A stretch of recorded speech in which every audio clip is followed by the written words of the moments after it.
আমি গত মাসে আপনার পাবনা গেছিলাম গত মাসে।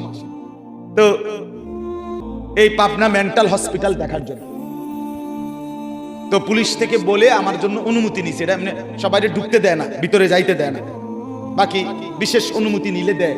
তো আমার জন্য আগে অনুমতি নিয়ে তারপরে আমার সহ আরো 4-5 জনকে নিয়ে আমরা ভিতরে ঢুকছি।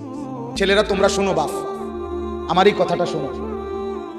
আসর থেকে মাগরিব আমি 150-200 পাগল এই মেন্টাল হসপিটালে ওয়ার্ডে ওয়ার্ডে আছে।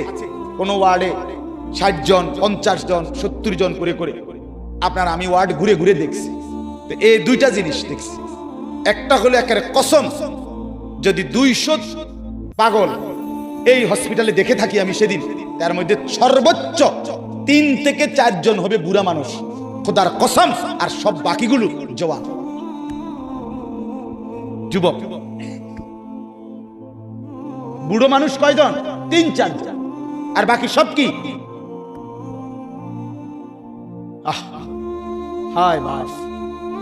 2 নম্বর কথা হলো এই ছেলের কথার কারণে বলতেছিলাম, মাগরিবের ওয়াক্ত যখন হয়েছে, আজান হয়েছে, 2টা ওয়ার্ডে আমি দেখছি এই পাগলেরা, এদের মধ্যে প্রতি ওয়ার্ডে 17-18 জনের মতো পাগল। এত আমি একজনকে জিজ্ঞাসা করছি তোমার নাম কি? আমার নাম রবীন্দ্রনাথ ঠাকুর। কথা বুঝছেন না? তাহলে বুঝা গেল সে কি মেন্টাল কিনা। কিন্তু আজান হওয়ার সাথে সাথে একটা ছেলেরে দেখলাম এই পাগল এটার ভিতরে, ওয়ার্ডে তো ঢুকতে দেয় না, গ্রিল দিয়া দেখছি। তো আজান দিছে এবং 17-18টা ছেলে নামাজে দাঁড়াইছে। তাহলে তোমার এই কথা ঠিক হলো না? পাগলও তো আল্লাহকে সেজদা করে। আরে তুই কি মাতাল? তোর মার ঘরে জন্ম নিয়া, বাপের ঘরে ঘুমাইয়া, 3 বেলা ভাত খাইয়া তুই জানোয়ার সেজদা করস না, একটা ওয়াক্ত নামাজ পড়স না, তুই মানুষের বাচ্চা হইলি কেমনে বেটা? এই বেহায়া বেনামাজি,